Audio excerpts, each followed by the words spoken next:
आप लोगों के जीवन में, आम आदमियों के जीवन में कितना बदलाव आया इन 9 सालों में? 9 साल पूरा हुआ है और लगातार दावे कर रही है सरकार कि हमने बहुत काम किया है, सेवा, सुशासन, गरीब कल्याण, 9 साल बेमिसाल।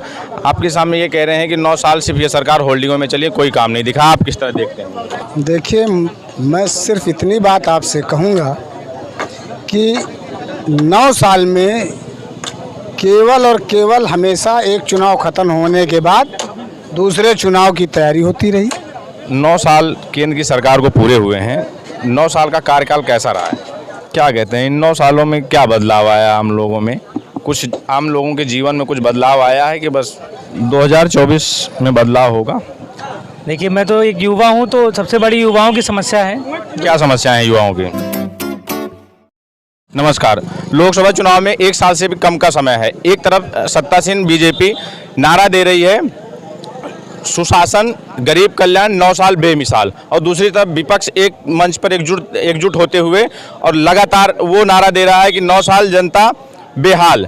तो लोगों से जानेंगे कि इन 9 सालों में लोगों के जीवन में क्या बदलाव आए हैं और कितना जो है किसके दावे कितने सही हैं। सरकार 9 साल अपना पूरा कर चुकी है और बड़ी बड़ी होल्डिंगें लगा के लगातार नारा दे रही है कि 9 साल बेमिसाल, जन सेवा, गरीब कल्याण, इस तरह की बड़ी बड़ी योजनाएं गिना रही हैं। आप लोगों के जीवन में, आम आदमियों के जीवन में कितना बदलाव आया इन 9 सालों में? देखिए, 9 साल नरेंद्र मोदी जी की सरकार बने हो गया है। 9 सालों के अंदर खास करके जितना उन्होंने वादे किए थे, जो उन्होंने घोषणा पत्र जारी किया था, उसके हिसाब से उन्होंने कोई काम किया नहीं।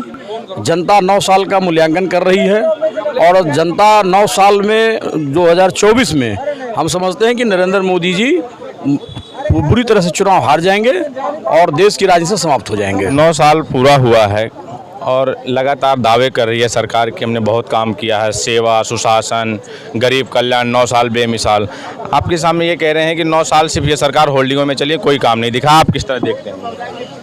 भैया देखिए, जब आदमी गहराई से अगर चश्मा लगाकर देखता है तो काम दिखाई पड़ता है कि बीजेपी ने बहुत काम किया है, ऐसे ऐसे कार्य किया है जो कि देश आज़ादी के बाद से नहीं हो पाया था। ये 9 साल नरेंद्र मोदी की सरकार रही है, इसमें आम जनता के जीवन में क्या बदलाव आए हैं?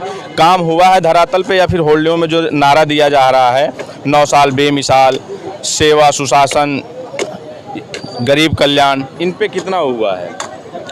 देखिए, मैं सिर्फ इतनी बात आपसे कहूँगा कि 9 साल में केवल और केवल हमेशा एक चुनाव ख़त्म होने के बाद दूसरे चुनाव की तैयारी होती रही। माननीय प्रधानमंत्री जी बड़े व्यस्त रहते हैं, गृह मंत्री जी बहुत व्यस्त रहते हैं, सिर्फ और सिर्फ ये कि किस प्रदेश में चुनाव होना है, एक चुनाव ख़त्म होने के बाद दूसरे चुनाव की तैयारी। 2024 में कुछ बदलाव होगा? 2024 की जो स्थिति है, यह मान लीजिए कि धरातल पर देश का आम जनमानस बिल्कुल अपने अंदर मन बना चुका है, उसको बिल्कुल कूट के दिमाग में भर गया है कि धीरे धीरे देश जो है आज़ादी के पहले वाली व्यवस्था में जा रहा है। मोदी जी के खिलाफ विपक्ष का चेहरा कौन होगा? विपक्ष का चेहरा अभी तो जो 23 तारीख को विपक्ष की बैठक हुई है, उसमें सिर्फ यह तय हुआ है कि जो भी विपक्षी दल हैं वह मिलकर के चुनाव लड़ेंगे और विपक्ष का चेहरा चुनाव के बाद तय हो जाएगा, लेकिन गठबंधन चुनाव पूर्व ही होगा। क्या कहते हैं, इन 9 सालों में क्या बदलाव आया आम लोगों में? कुछ आम लोगों के जीवन में कुछ बदलाव आया है कि बस?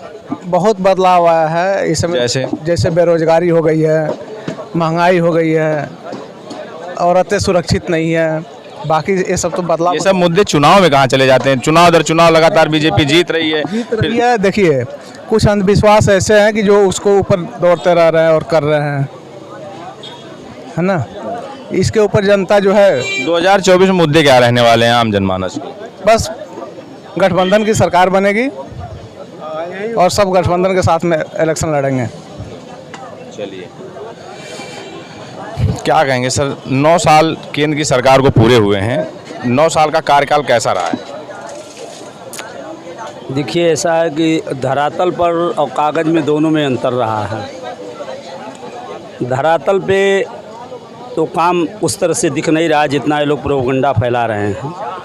ये कागज़ों में मजबूत हैं। कागज़ में इनके पास इतने वर्क हैं, जहाँ जा रहे हैं हमारे सीएम साहब, वो हज़ारों करोड़ में परियोजनाएं ला रहे हैं।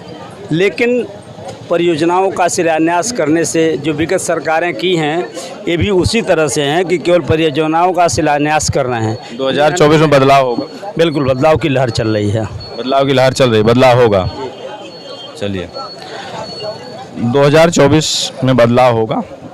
देखिए, मैं तो एक युवा हूँ, तो सबसे बड़ी युवाओं की समस्या है। क्या समस्याएं हैं युवाओं की? मेन समस्या ये बेरोजगारी, क्योंकि इनके पास एक ज़मीनी स्तर पर कोई भी तरीके नहीं होते। जगह जगह हर जिले में बेरोजगारी मेला लग रहा है, लगातार रोजगार मेला के नाम पे नौकरियां दी जा रही हैं। कहाँ ये कि ज़मीनी स्तर पर नौकरी कितने लोग को मिल रही है? ये देखिए, इनके पास वैकेंसी रहती है 2000 की और फॉर्म भर देते हैं 3 लाख, और बच्चों को वो 2000 लोग को भी नौकरी नहीं मिलती है, वो कैंसिल कर देते हैं। मेरा कहना योगी जी कह रहे हैं कि हमारे पास नौकरियां पर्याप्त हैं, लेकिन योग्य उम्मीदवार नहीं है। अब इस बात को तो आप लोग बेहतर समझ सकते हैं कि जो योग्य है, आप देख सकते हैं कि ऐसा क्या है कि योग्य नहीं है? मैं आपको कह दूं कि 4th क्लास नौकरी के लिए भी बीटेक, एमटेक और एमबीबीएस बच्चे अगर आवेदन कर रहे हैं, तो इनसे ज़्यादा योग्य क्या चाहिए? क्या झाड़ू लगाने के लिए? 2024 में मुद्दे क्या रहने वाले हैं? सबसे बड़ी बेरोजगारी, जो कि जब से ज़्यादा जरूरी है। बिना रोजगार के देश नहीं चल सकता, और युवाओं के बिना भी देश नहीं चल सकता। नेताजी क्या कहेंगे? कैसे रोजगार बड़ा मुद्दा है, महंगाई एक बड़ा मुद्दा है, इससे आप नकार नहीं सकते हैं। कैसा? देखिए, बेरोजगारी कहीं नहीं है। जो रोजगार करना चाह रहे हैं वो सब रोजगार कर रहे हैं। प्रधानमंत्री जी मुद्रा लोन दे दिए हैं कि रोजगार करने के लिए आप 10 लाख तक लोन लेकर के रोजगार कर सकते हैं। बाकी जिन जिन विभागों में है उनको वहाँ भी एडजस्ट किया जा रहा है। बेरोजगारी कोई नहीं है। जो काम नहीं करना चाह रहा है उसके लिए बेरोजगारी, जो अकर्मक टाइप के बच्चे हैं उनके लिए बेरोजगारी है। बाकी बेरोजगारी कहीं भी नहीं है। दिनों दिन जो है भारत बेरोजगारी को भी समाप्त कहेंगे, कह रहे हैं कहीं भी बेरोजगारी और महंगाई कोई मुद्दा नहीं, और जो लोग काम नहीं करना चाह रहे हैं उनके लिए बेरोजगारी है। देखिए, आप ये बताइए, 2014 के बाद इन्होंने खुद ही उत्तर प्रदेश में आ करके नरेंद्र मोदी जो प्रधानमंत्री पद के उम्मीदवार थे, और अमित शाह जी जो इनके चाणक्य कहे जाते हैं, गृह मंत्री जी हैं, ये कहे थे कि हम 2 करोड़ नौकरी प्रत्येक वर्ष हम देंगे। आज 9 साल हो गया, 18 करोड़ नौकरी किन किन विभागों में दिए, ये पूरा देश जानना चाहता है आपके चैनल के माध्यम से। आप देख रहे थे द फ्रीडम वॉइस। वीडियो पसंद आए, यूट्यूब पर देख रहे हैं तो लाइक करें, सब्सक्राइब करें, फेसबुक पर देख रहे हैं शेयर करें।